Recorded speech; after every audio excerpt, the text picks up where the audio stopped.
Bismillahirrahmanirrahim.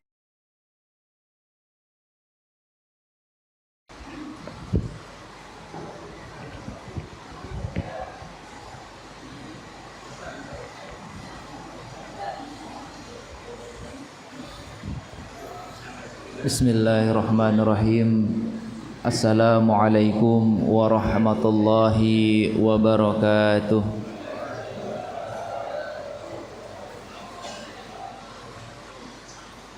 Innal hamdalillah nahmaduhu wa nasta'inuhu wa nastaghfiruh wa na'udzu billahi min shururi anfusina wa min sayyiati a'malina. من يهده الله فلا مضل له ومن يضلل فلا هادي له أشهد أن لا إله إلا الله وحده لا شريك له وأشهد أن محمدا عبده ورسوله لا نبي ولا رسول بعده قال الله تعالى في القرآن الكريم يا أيها الذين آمنوا اتقوا الله حق تقاته ولا تموتن إلا وأنتم مسلمون يا أيها الناس اتقوا ربكم الذي خلقكم من نفس واحدة وخلق منها زوجها وبث منهما رجالا كثيرا ونساء واتقوا الله الذي تساءلون به والأرحام إن الله كان عليكم رقيبا. Jamaah salat subuh rahimakumullah. Alhamdulillah. Ini yang hadir banyak sekali, saya jadi grogi nih Pak Ustadz. Masya Allah, Alhamdulillah tidak bosan-bosannya kita memanjatkan puji syukur kehadirat Allah Subhanahu wa Ta'ala.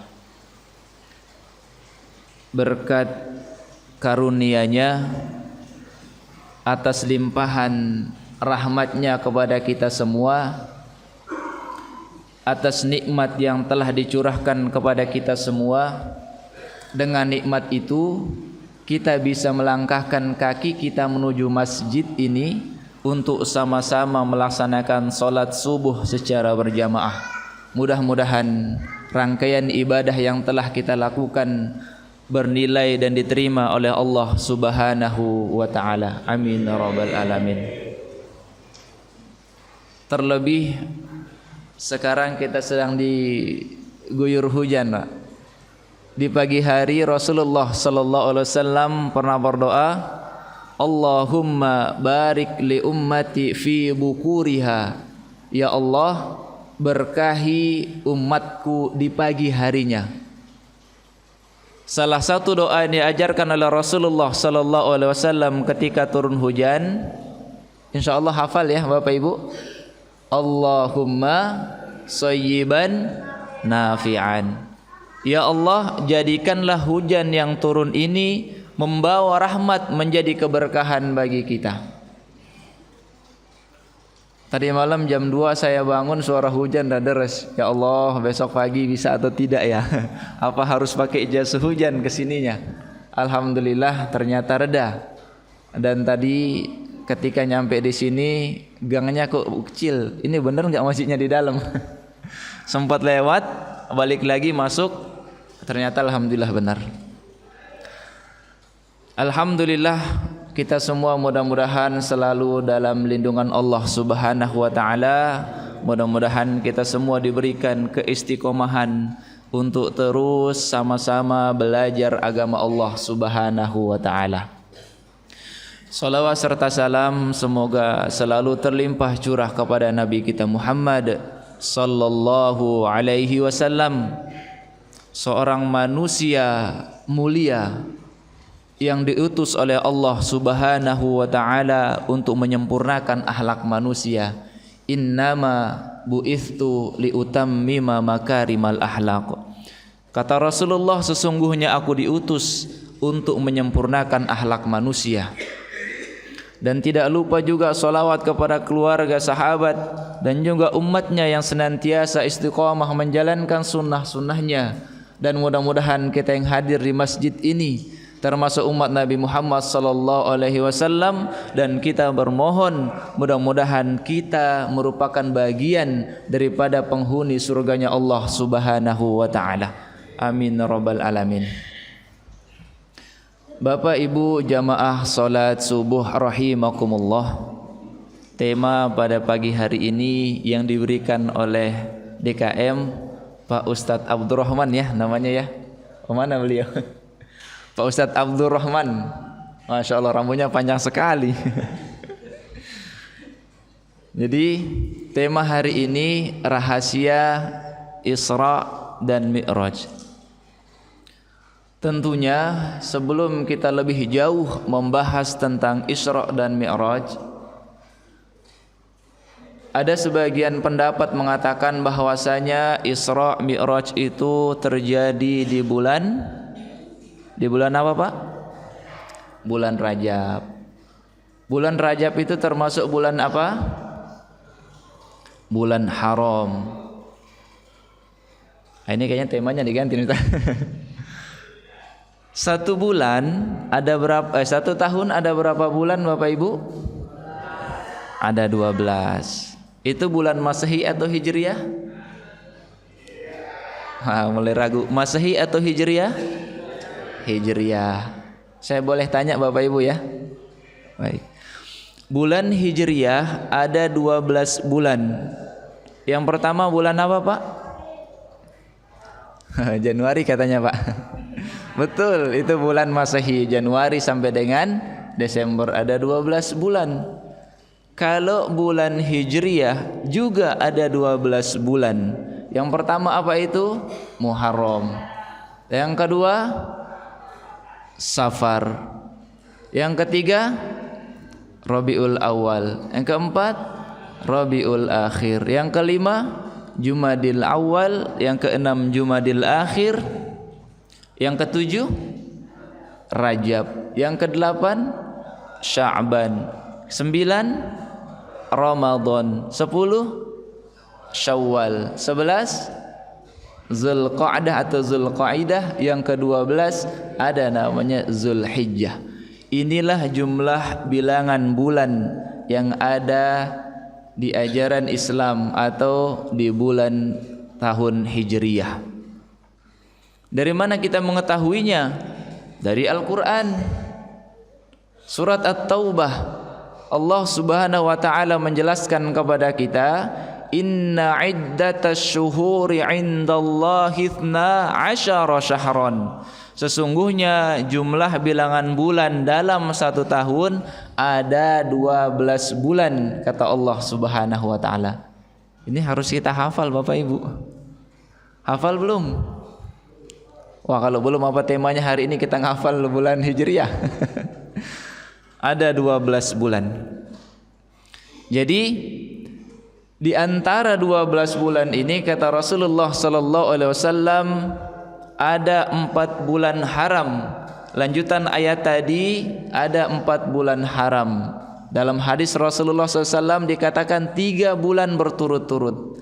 Yang pertama Zulqa'idah, yang kedua Zulhijjah, yang ketiga Muharram.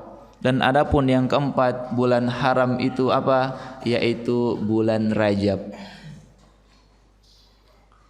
Dan peristiwa besar yang terjadi di bulan Rajab yang sering dinasihati, diperingati, yang sering disampaikan yaitu kisah apa Pak? Isra dan Mi'raj. Isra itu artinya perjalanan.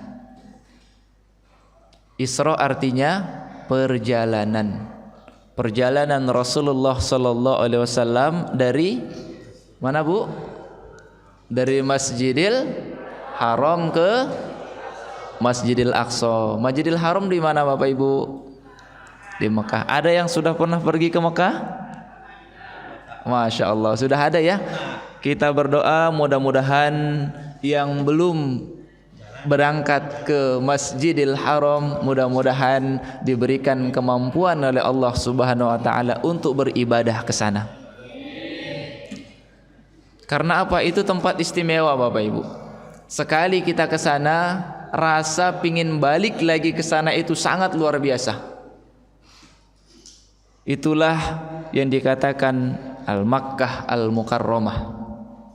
Jadi dari Makkah ke Masjidil Aqsa. Masjidil Aqsa di mana?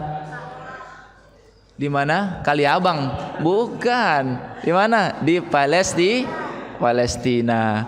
Jadi Rasulullah sallallahu alaihi wasallam diisrakan oleh Allah Subhanahu wa taala dari Masjidil Haram ke Masjidil Aqsa yang ada di Palestina. Apa ayat yang masyhur yang sering kita dengar? Surat apa Bapak Ibu? Surat Al-Isra ayat 1. A'udzu billahi minasyaitonir rajim. Subhanalladzi asra bi'abdihi lailan minal masjidil haram ilal masjidil aqsa. Dari Masjidil Haram ke Masjidil Subhanalladzi. Jadi ayat surat Al-Quran, ayat Al-Quran yang diawali kata Subhanalladzi itu menunjukkan bahwasanya peristiwa besar akan terjadi, atau peristiwa besar terjadi di zaman itu. Maha suci Allah yang memperjalankan hambanya dari mana? Masjidil Haram ke Masjidil Aqsa. Bapak Ibu jamaah salat subuh rahimakumullah. Sudah hujan sudah reda ya, alhamdulillah. Jadi mudah-mudahan yang hadir di sini bukan karena tidak bisa pulang karena hujan. Mudah-mudahan di sini yang hadir karena ingin mendengarkan atau sama-sama kita belajar agama Allah Subhanahu wa taala. Bapak Ibu dirahmati Allah Subhanahu wa taala. Jadi rahasia di balik Isra dan Mi'raj Rasulullah sallallahu alaihi wasallam kita sudah pelajari. Yang pertama bahwasanya Rasulullah sallallahu alaihi wasallam diperjalankan. Ingat Bapak Ibu, Rasulullah itu diperjalankan oleh Allah Subhanahu wa taala. Bukan Rasulullah ingin jalan sendiri, tidak. Kemudian Mi'raj artinya dari Masjidil Aqsa ke langit.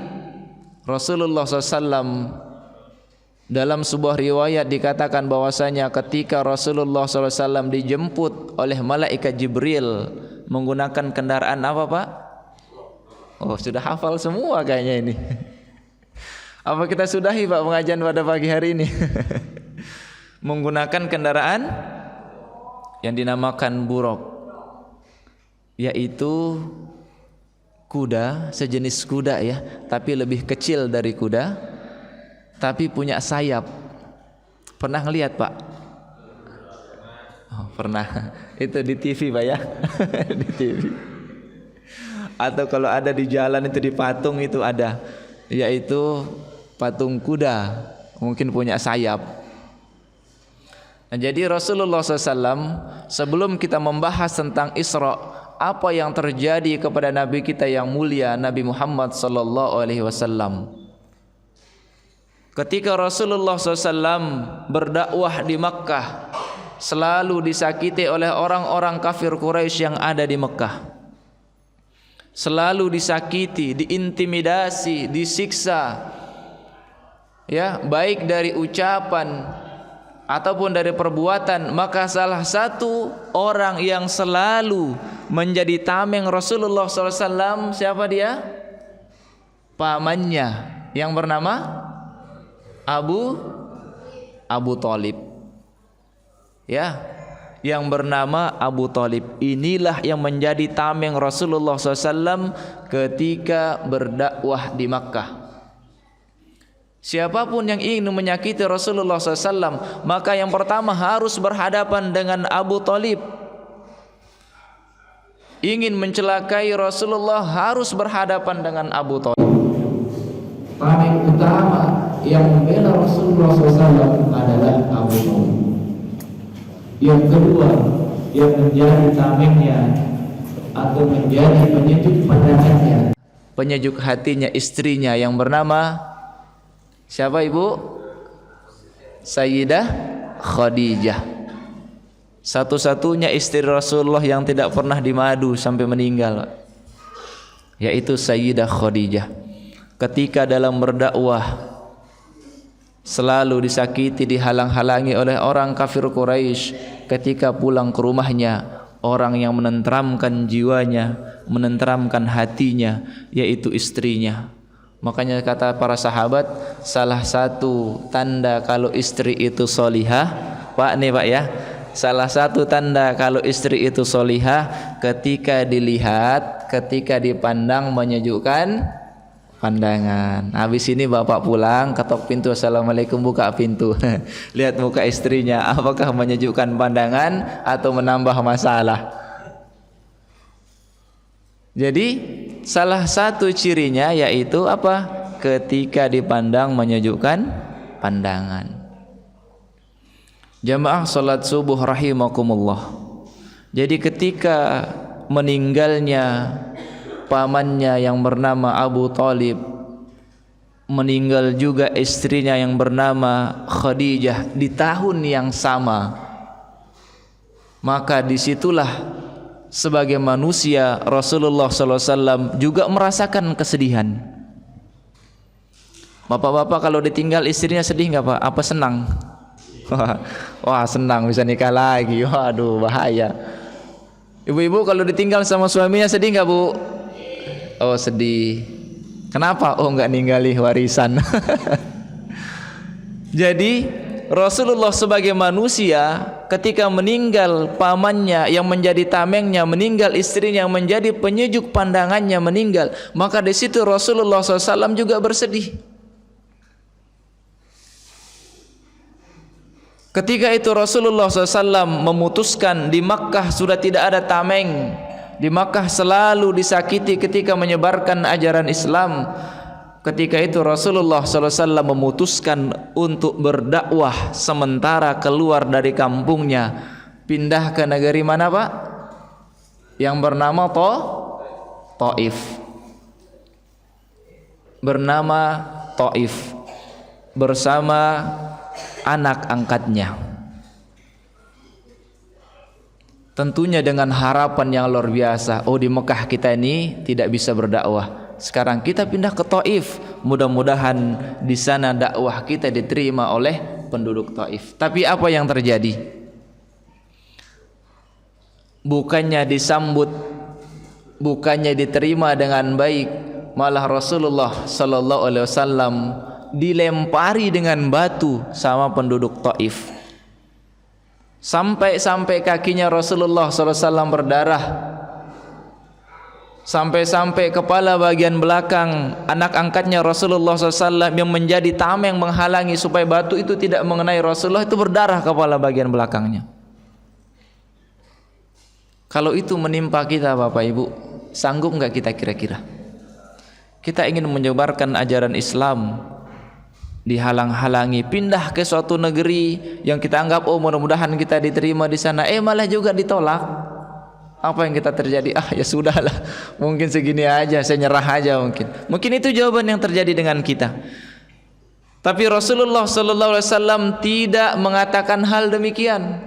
Rasulullah mundur sejenak, istirahat di kebun kurma sambil berdoa kepada Allah Subhanahu wa taala, dan di saat itu malaikat Jibril menghampiri malaikat penjaga gunung dan kemudian mengatakan, "Wahai malaikat penjaga gunung, beritahukan kepada Muhammad apapun yang dia minta kabulkan."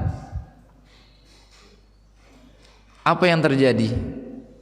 Malaikat penjaga gunung menawarkan, "Ya Rasulullah, wahai Nabi Allah, seandainya engkau memerintahkan, aku angkat bukit gunung yang ada di Taif ini, aku timpakan kepada penduduk Taif, maka akan aku laksanakan." Tawarannya lo nggak main-main sama malaikat, yang nawarin malaikat lagi. Kalau bapak ibu diminta seperti itu, apa yang dijawab pak? Jangankan bukit itu, tambah bukit satu lagi saya mau timpakan aja sekalian. Mungkin itu yang kita jawab. Tapi apa jawaban Rasulullah SAW?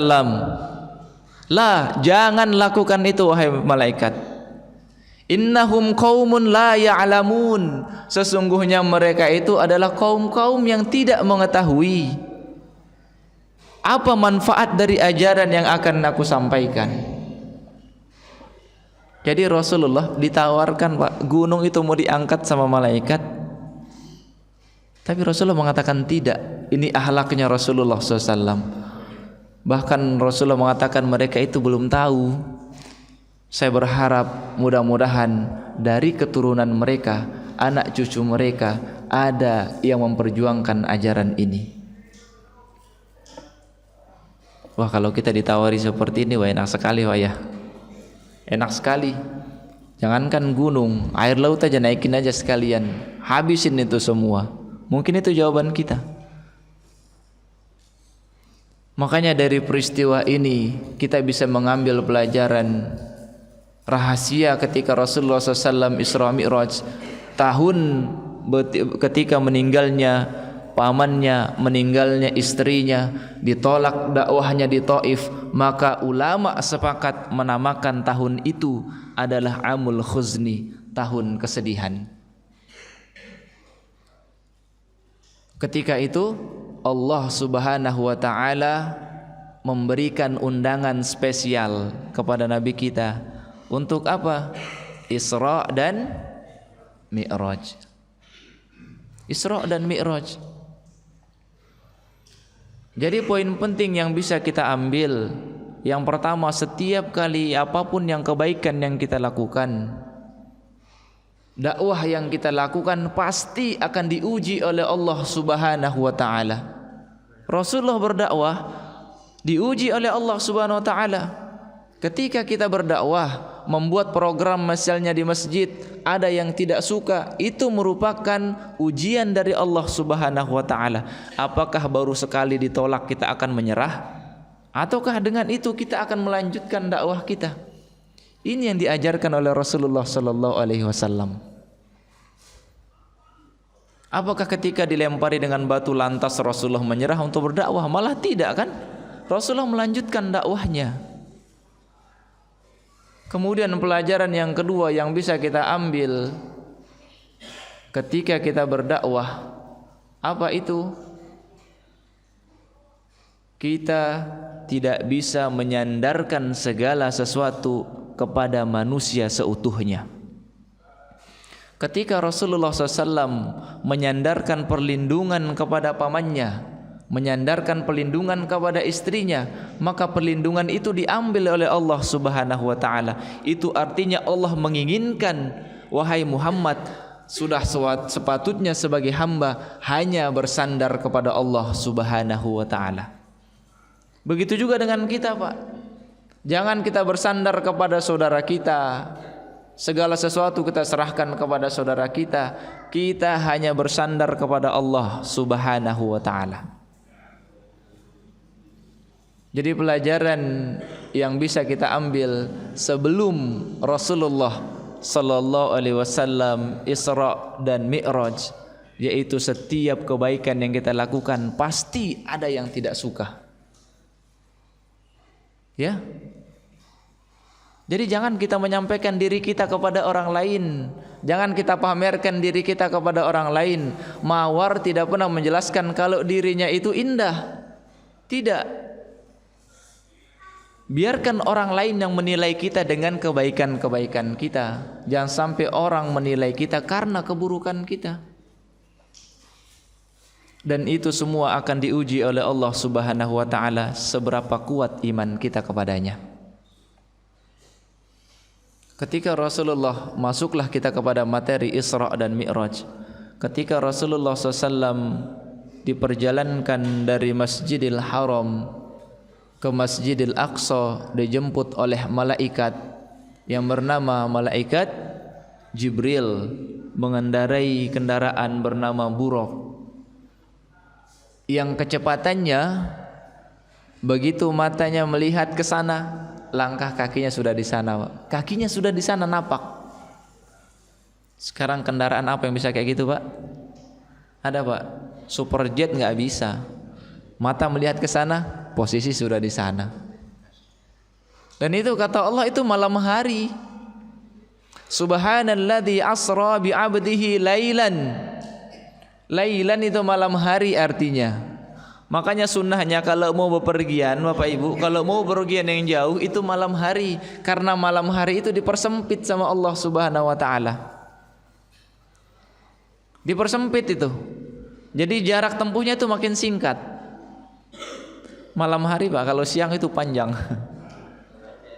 Macet lagi, betul tuh. Karena malam hari orang banyak yang tidur, jadi jalanan tuh lancar. Kalau siang belum macetnya, belum lampu merahnya dan lain sebagainya. Jadi Rasulullah mengendarai buruk itu, kendaraan yang sangat cepat luar biasa. Di sini tempatnya, begitu melihat ke sana posisi sudah di sana.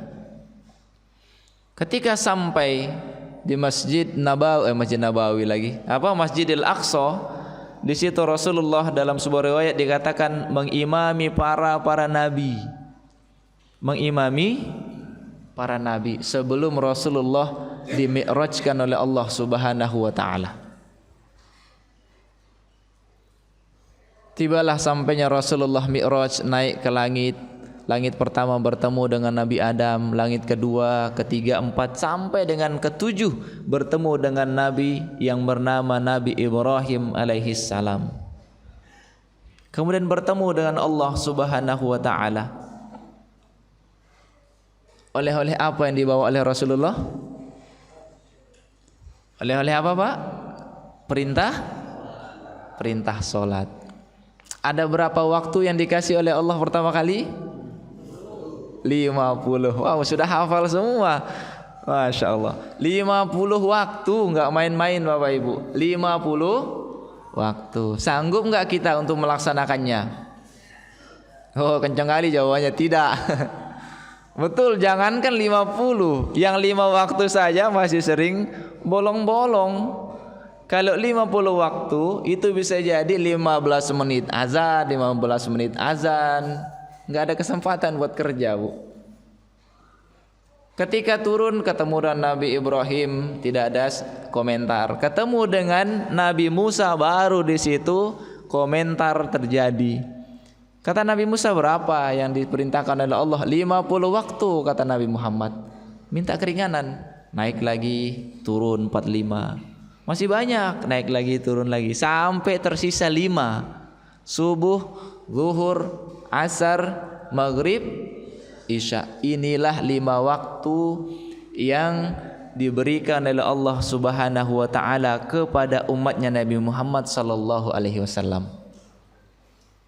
Enggak cukup sampai di situ, Pak. Nabi Musa masih minta.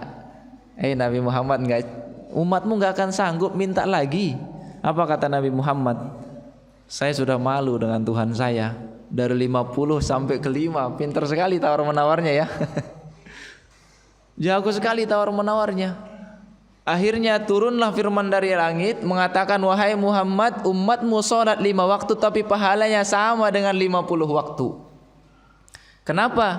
Umat Nabi Muhammad begitu melakukan kebaikan dilipat gandakan menjadi 10 kebaikan. Luar biasa, Pak.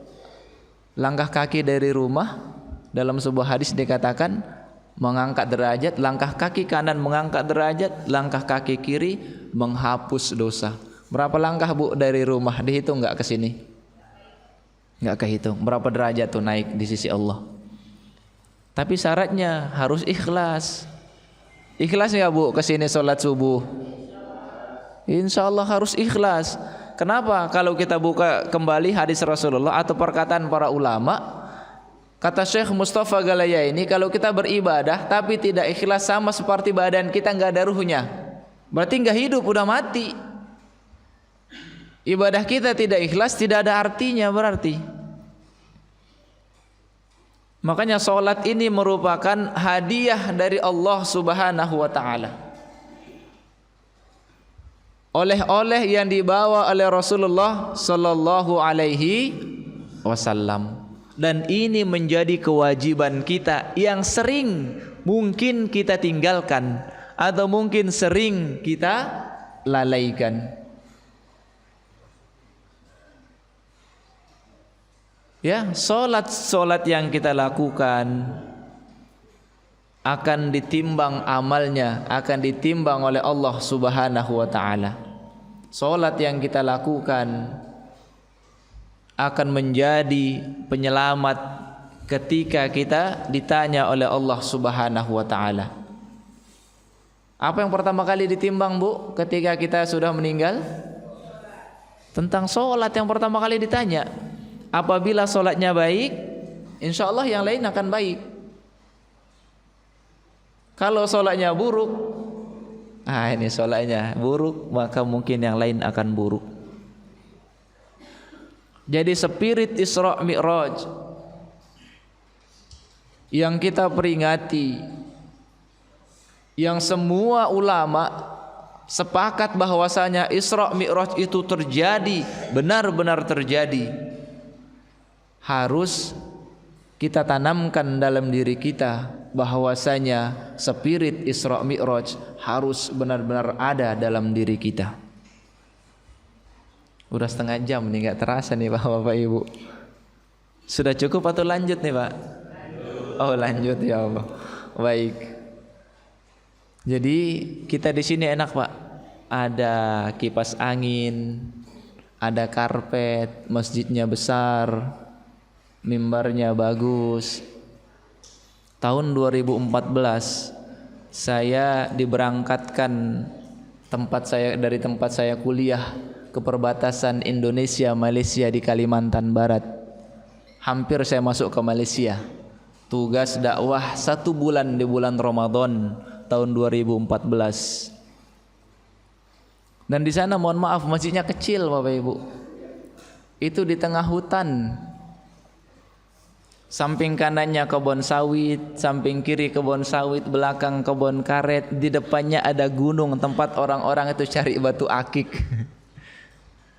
Saya pulang dari Kalimantan tuh bawa batu akik banyak Pak, dikasih sama orang sana. Tapi saya orangnya nggak suka batu akik, udah saya bagi-bagikan ke orang.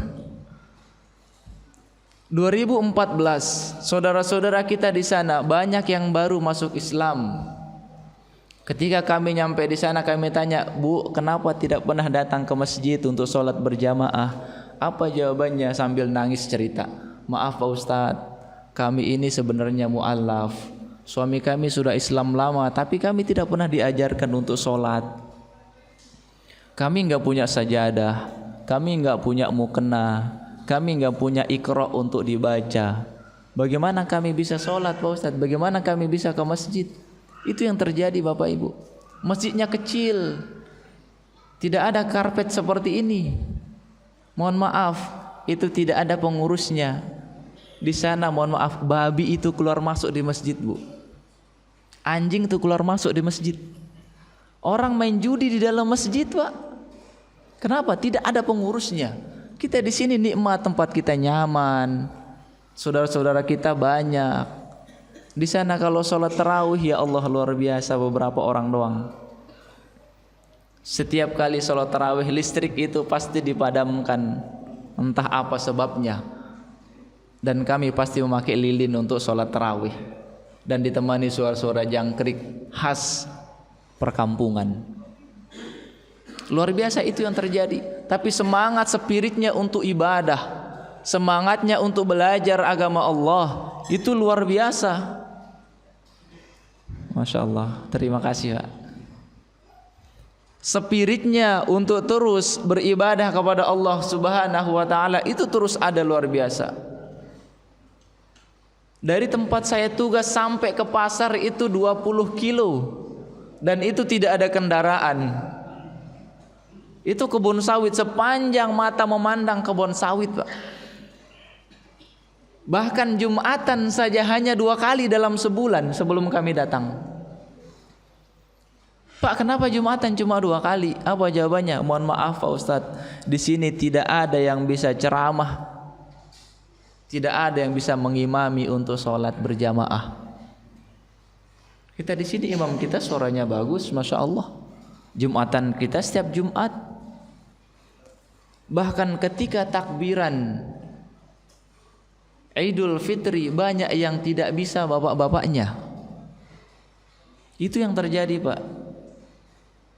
Saya mengantarkan zakat untuk satu orang di pedalaman sekitar 5 kilo ke dalam hutan. Harus naik gunung, turun gunung dulu baru sampai. Dan saya lihat di sana banyak masyarakat di sana, tapi yang muslim cuma 1. Luar biasa kekuatannya untuk mempertahankan keyakinannya kepada Allah Subhanahu wa taala. Itu yang terjadi, Pak. Anak-anak kecil ketika kami baru datang, kami ajarkan mereka berwudu, kami ajarkan mereka untuk apa? Untuk sholat. Ada 6 orang yang anak-anak Kristen nontonin dari jauh, ngeliatin, Pak. Besok harinya mereka sudah melihat di jendela sambil nengok-nengok di jendela. Berikutnya mereka sudah pakai baju koko, Pak. Orang anak-anak Kristen tuh pakai baju koko. Seminggu kemudian mereka masuk ke masjid, ikut belajar sholat. Itu yang saya rasakan ketika berada di Kalimantan sana. Tapi apa yang terjadi besoknya mereka tidak datang lagi ke masjid. Ketika saya tanya bersama teman saya, kenapa tidak datang, nak? Mohon maaf, Pak, kita dilarang sama orang tua kita. Makanya jelas dalam hadis Rasulullah SAW, kullu mauludin yuladu alal fitrah. Setiap anak yang lahir itu dalam kondisi fitrah. Fa abawahu yuhawwidanihi. Orang tuanya yang menyebabkan dia Yahudi, Nasrani, Majusi. Ini yang sering terjadi di daerah pelosok, dan di sini mungkin kita tidak mengetahuinya. Kita tidak sanggup untuk berangkat ke sana. Tapi apa yang bisa kita lakukan? Kita bisa mendoakan, kita bisa memberikan hal-hal yang baik untuk orang-orang yang bisa berangkat ke sana. Spirit Isra Mi'raj mengajarkan kepada kita, salat itu haruslah menjadi hal utama yang kita lakukan dalam kehidupan kita. Jangan sampai salat maghrib entar-entar begitu muazan isya baru salat maghrib. Fawailul lil musallin, celaka bagi orang-orang yang salat aja celaka, Pak. Apalagi yang enggak salat. Salat kita masih celaka. Alladzina hum an salatihim sahun. Alladzina hum yura'un. Orang-orang yang celaka itu orang yang lalai dalam salatnya. Orang-orang yang celaka itu orang yang pamer kalau salat. Apalagi kalau ada calon mertuanya, takbirnya kencang sekali, Allahu Akbar, baca Al-Fatihahnya, oh mulus sekali, bagus sekali. Kenapa? Ada calon mertua di belakang. Wah, tujuannya sudah beda, bukan karena Allah Subhanahu wa taala. Ya, ini buat anak-anak muda. Oh, di sini muda semua ini, Pak. Masya Allah. Masih muda semua, Pak Haji ya? Masih muda semua. Baru 2008. Jadi, spirit Isra Mi'raj harus senantiasa tertanam dalam diri kita.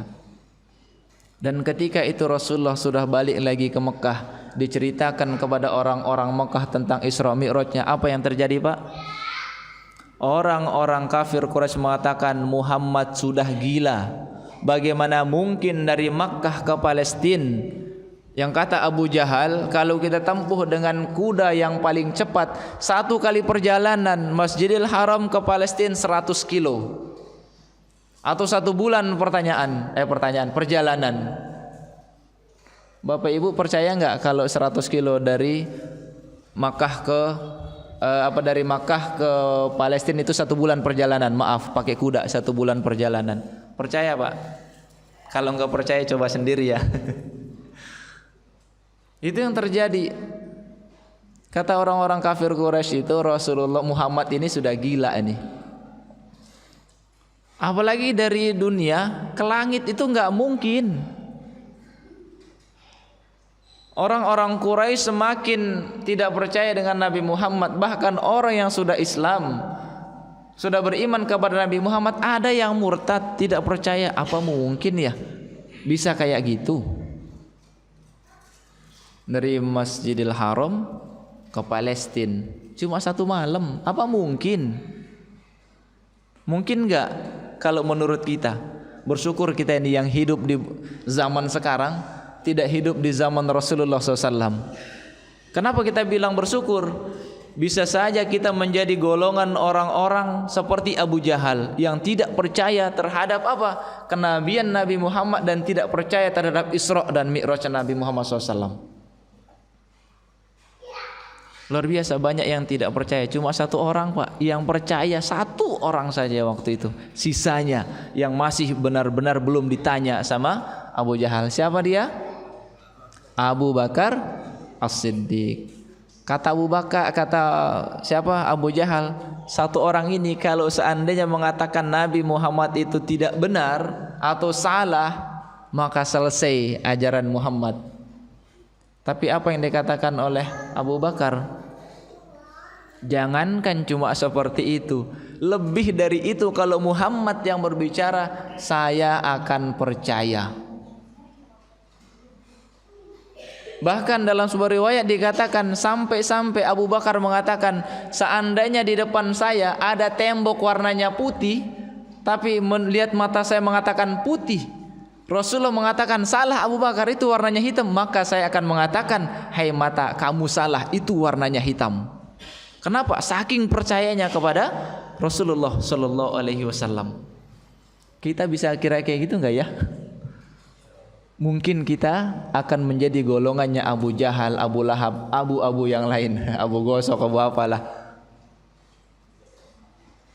Jadi itu yang terjadi. Bahkan keimanan Abu Bakar seandainya ditimbang dengan keimanan seluruh umat manusia, bahkan yang sudah meninggal, jauh lebih berat timbangan keimanan Abu Bakar ketimbang keimanan manusia ini. Kenapa?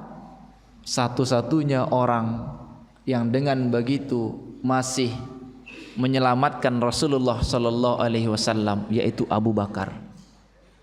Ini luar biasa. Spirit juangnya Abu Bakar luar biasa. Tentunya di bawah Nabi yang paling mulia adalah Abu Bakar dan sahabat-sahabat yang lainnya.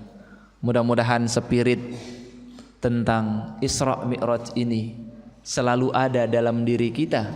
Jangan kita berputus asa, jangan kita menyerah meskipun ada orang-orang yang tidak suka dengan kebaikan yang kita berikan.